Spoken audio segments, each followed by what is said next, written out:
Champion champion champion champion champion champion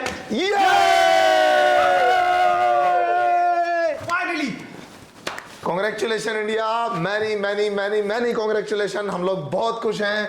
hello and welcome to white wash. बस ये खुशी हम आज सूखे सूखे नहीं मनाएंगे, सबसे पहले मुंह मीठा करेंगे अपने यस होगा। और आप भी खाइए नजदीकी स्वीट्स में जाइए और इस मिठाई की बात ही अलग है धर्मेंद्र, मजा आ गया। जबरदस्त। हाँ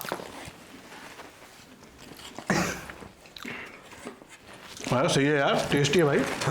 जबरदस्त तेजस वाले को पता था वैसे क्या बिकेंगे। बताया ना। फाइनली सेलिब्रेशन हो गया है, मिठाइयाँ बट गई हैं, सबने मिठाइयाँ खा ली हैं। वाह। और जैसा कि हमने कल प्रेडिक्शन लगाया था, मैं कहना चाहूंगा स्पेशली अभिषेक जी और धर्मेंद्र, आप दोनों का प्रेडिक्शन सबसे ज्यादा कारगर निकला। इनका प्रेडिक्शन था कि 260 रन का स्कोर पहली पारी में बनेगा, चाहे इंडिया खेले चाहे न्यूजीलैंड खेले। तो बहुत बहुत शुभकामनाएं। एक बहुत सच्चे बहुत सटोरी शुभकामनाएं आपको। की सटोरी की पहचान है ये। नॉलेज है ये तो। आज मैच की जो शुरुआत हुई है, सबसे शुरू में तो मैं कहना चाहूंगा कि कुछ चीजें अनएक्सपेक्टेड हुई, जिनकी स्पेशली मुझे तो उम्मीद नहीं थी। जैसे न्यूजीलैंड ने टॉस जीत के सबसे पहले बैटिंग का फैसला लिया, तो मैं अपनी टीम से जानना चाहूंगा कि ये मेरे लिए बड़ा शॉकिंग था। ये सबके लिए शॉकिंग था, पूरे इंडिया के लिए। क्योंकि हम भी सोच रहे थे कि जो भी टॉस जीतेगा वो चेस करने को जाएगा, क्योंकि उन्हें पता है कि ये हाई स्कोरिंग ग्राउंड तो है नहीं, स्कोर वही बनने वाला है 250 प्लस 275 के आसपास।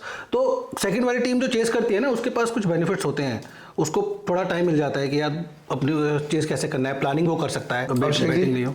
मैं राहुल जी की बात से थोड़े से ताल्लुकात नहीं रखना चाहूंगा, क्योंकि मेरा सोचना था ये दुबई की पिच का, जैसे कि हमने पहले भी देखा, इसका जो बिहेवियर था वो कुछ इस तरीके का था कि आप ये पिच बहुत एक बड़े स्कोर वाली पिच तो थी नहीं, तो आप यहाँ पे जितने भी हैं पहले आपको टारगेट देके आप प्रेशर दे सकते हो, बट एक तो रन कम थे, फिर उनकी बॉलिंग में भी वो धार नहीं थी। अदरवाइज जो डिसीजन था बैटिंग का, देखिए वो मैं ये मानता था कि अगर इंडिया भी जीतती वो भी यही ट्राई करती कि भाई हमें पहले बैटिंग करके चेस कराना चाहिए, क्योंकि बाद में बॉल रुकती है जिस पिच पर थोड़ा चेस कठिन होता है।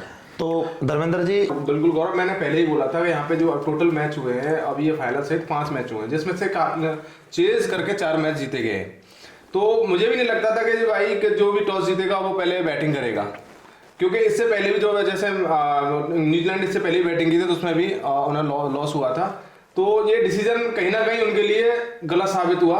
अभिषेक जी, जैसे न्यूजीलैंड ने शुरुआत की, उन्होंने टॉस जीत के बैटिंग की, और विल यंग और सचिन रविंद्र जिन्होंने एक मुझे लगता है कि मजबूत शुरुआत देने की कोशिश की, और जिसके बाद इंडिया ने फिर कमबैक अपना किया पहले विकेट के साथ।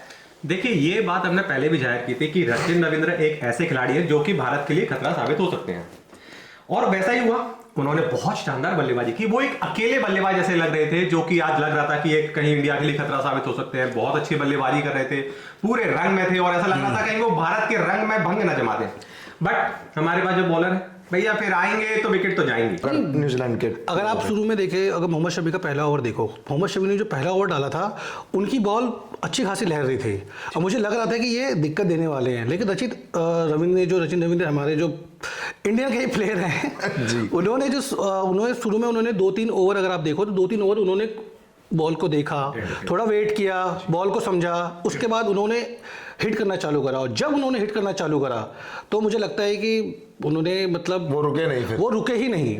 उन्हें उनके रोहित शर्मा को मजबूरन अपने मिस्ट्री स्पिनर्स को लेके आना पड़ा बॉलिंग में। धर्मेंद्र जी, 50 रन तक एक भी विकेट नहीं, क्या लग क्या रहा था आपको कि न्यूजीलैंड किस तरफ जा रहा है?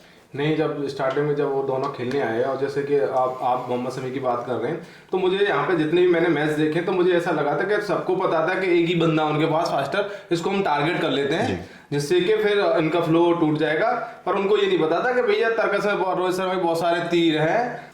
तो क्या बात है, मतलब कुलदीप यादव की वो बॉल जो टप्पा खा के जो स्पिन हुआ, भाई विलियमसन जो पिछले मैच के हीरो रहे थे, और कहीं ना कहीं ऐसा लग रहा था कि अगर उनका विकेट नहीं गिरता तो ये स्कोर भाई 240 में 20-30 रन कम से कम आप और जोड़ सकते थे। तो वो बहुत ही शानदार गेंदबाजी थी, और पिछले कुछ सालों से देखा है कुलदीप यादव जब से रिटर्न हुए अपनी फिटनेस का जो उनको बीच में जो इश्यूज थे, उसके बाद से उन्होंने जो अपनी बॉल में उनकी वेरिएशंस आई हैं, स्पीड भी थोड़ी कम हुई है, टप्पा उनका बहुत शानदार हुआ है, बॉल को हवा देने लगे हैं, तो काफी धारदार गेंदबाजी होने लगी है। डेरिल मिचेल ने एक ये पहले भी कर रखा है, इंडिया के खिलाफ उन्होंने रन बनाए हैं।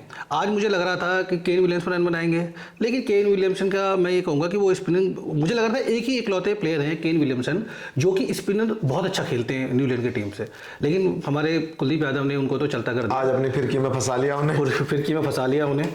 और उसके बाद डेरिल मिचेल ने बहुत अच्छी पारी संभाली और उन्होंने अच्छा खासा रन बढ़ाने की कोशिश भी करी।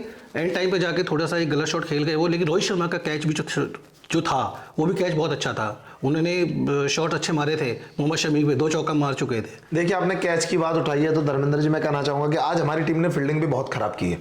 हम मैच जीत गए, हम बहुत खुश हैं, बट मैं ये पॉइंट भी उठाना चाहूंगा जब कैच की बात राहुल जी ने की है कि आज फील्डिंग में हमारा वैसा नहीं दिखा, इवन न्यूजीलैंड में भी ऐसा नहीं दिखा। हाँ, हम उसके बारे में बात करेंगे, बट पहले हम अपने इंडिया की बात करते हैं। बिल्कुल बिल्कुल गौरव, आपकी बात सही है। जबकि पहले मोहम्मद शमी ने उसके फॉलो थ्रू अपना कैच, रविंद्र उसका कैच छोड़ दिया, उसके बाद रोहित शर्मा ने वरुण को बुलाया, उसके बाद उनका फिर रविंद्र ने शॉट मारा, वहां पे फिर श्रेयस अय्यर ने कैच छोड़ा।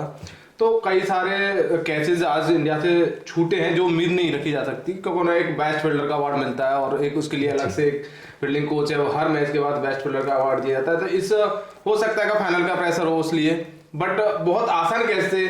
मतलब बात तो यही है कि फाइनल मैच जीत गए हैं, और मैं तो ये भाई यही कहूंगा कि गुरु ओए अंत भला तो सब भला। वो बात आपकी बिल्कुल सही है, लेकिन जिस तरीके से फिलिप ने और ब्रेसवेल ने आके पारी को संभाला बैटिंग में, उन्होंने भी अच्छे मतलब वो इस अगर मैं कहूँ 250 रन तक लाने का पूरा क्रेडिट उन दोनों बंदों को जाता है, जिस तरीके से उन्होंने लास्ट में टीम को संभाला 40 ओवर के बाद। एक बार को तो ऐसा लगने लग गया था कि मुझे लगता है कि 50 ओवर पूरे खेलेगी नहीं, बट उन्होंने बहुत ही बेहतरीन बैलेंस दिया अपनी टीम को और 251 तक के स्कोर तक पहुंचाया। उसमें मुझे पूरा जो योगदान है डेरिल मिचेल का है। अगर मुझे लगता है उनके साथ अगर कोई साथ दे जाता, क्योंकि एक साइड से बंदा टिका रहा, वैसे बैक टू बैक विकेट निकलती नहीं, तो वहीं पे मुझे अगर लैग रहा अगर न्यूजीलैंड का कि वहां पे स्कोर कम हुआ, अगर उनके साथ कोई भी साथ दे जाता, जहाँ आपके फिलिप्स दे जाता, लेथम दे जाता, केन विलियमसन दे जाते, उनके साथ कोई नहीं चला। नहीं, फिलिप्स ने तो साथ दिया था थोड़ा, उसके बाद ब्रेसवेल ने अच्छा साथ दिया। ब्रेसवेल देगा, लेकिन जब आपके बॉलिंग नहीं बची, आपका प्रेशर है, रन नहीं है आपके ऊपर, आप फाइनल खेल रहे हैं, तो आपका जब आप बोर्ड पे रन नहीं लगाएंगे सामने वाली टीम को, आप ऐसे तो नहीं कि आप सामने वाली टीम बांग्लादेश से खेल रहे हैं, एक जो लास्ट में जो आईसीसी टूर्नामेंट जीत के आई है उसकी टीम से आपका फाइनल है, तो आपको एक बोर्ड भी दिखना सामने होता है कि यार अब रन नहीं है तो हमारे बॉलरों को क्या मिलेगा। तो आपको रन अगर ये आप देखिए पूरा सब जितनी भी चीजें हुई, जितने मैच हुए थे, तो सब लोग यही बोलते थे अगर 275 280 का अगर कोई टीम अगर रन बना देते तो वो आसान हो जाएगा कि वहां पे कि दूसरी टीम चेज नहीं कर पाएगी। आपको क्या लगता है? ये भी लग रहा था, तो उन्होंने लास्ट में शॉट खेले तो फिर अपना विकेट कोशिश तो करी उन्होंने, लेकिन इंडियन के जो हमारे जो स्पिनर्स हैं उन्होंने बनने नहीं दिया यार उतने स्कोर। हमारे एक्स्ट्रा मतलब भले ही कम है, 16 रन ही एक्स्ट्रा है, बट उसमें 13 वाइड है, और जो कि मुझे लगता है कि इतने बड़े इंटरनेशनल लेवल पे इतने बड़े मैच में फाइनल में ये थोड़ा सा, मैं तो कहूंगा गौरव थोड़ा सा प्रेशर भी होता है यार, फाइनल का प्रेशर बॉलरों पे। क्या होता है क्या है कि जैसे आप स्पिनर होते हो या फास्टर होते हो, तो आपको एक प्लेयर का आपको कमी होती पता होता है कि भाई मैं बॉल डालूंगा, इस बॉल पे हो सकता है कैच दे जाए, तो उस चक्कर में बॉलर की चली गई। मैं इतना वाइड नहीं है, जैसे मोहम्मद शमी ने पहले 5-5 बॉल लगातार बैटे फेंकी थी, आपको याद होगा। जी बिल्कुल। तो ये एक्स्ट्रा नहीं जाने चाहिए, लेकिन हो जाता है फाइनल का प्रेशर भी रहता है। अगर ये परिणाम उल्टा होता तो जाहिर सी बात है इसी बात पर बैठ के हम बहुत चर्चा करते, बट मैं आप सबसे कहना चाहूंगा छोड़ दो। बहुत अच्छा रहा भाई, मतलब अंत वाला तो सब भला, जीत हमारी कब हमारा तो ठीक है भाई। आज मुझे चलिए ओवरऑल हम हर हाल में अपने देश के साथ हैं, हम चाहते हैं कि हमारा देश ही जीते, हिंदुस्तान ही जीतेगा।